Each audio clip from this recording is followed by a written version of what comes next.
Hello friends, આજે બનાવીશું manchow soup. Soup બનાવવા માટે પહેલાં અહીંયા મેં તેલ લીધું છે, લસણના નાના ટુકડા 1-2 મિનિટ સુધી સાતળશું. પછી તેમાં વેજીટેબલ ઉમેરશું. શિમલા મરચું અથવા મોળું મરચું, ગાજર, કોબી, ડુંગળી બધાનું નાનું કટિંગ કરી લીધું છે. નિમક ઉમેરી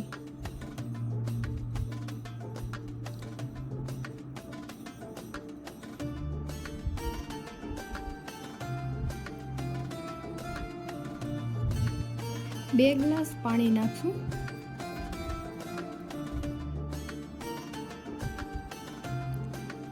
પાણી ઉકળે પછી ચોપટી હળદર નાખશું.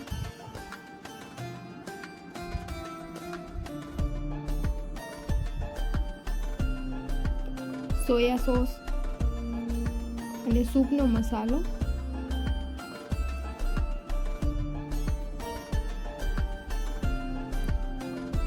લીંબુ ખાટું ખાતા હોય તો લીંબુ નાખો. પછી તેમાં કોર્નફ્લોર અડધી ચમચી અને 2 ચમચી પાણી અને મિક્સ કરી અને પછી સૂપમાં નાખશું. ઘાટું થઈ જાય પછી 1 મિનિટ ઉકળવા દઈ.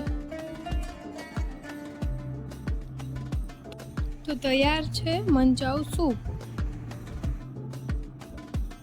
જો તમને સૂપની રેસિપી ગમી હોય તો લાઈક કરો, શેર કરો અને સબસ્ક્રાઈબ કરો.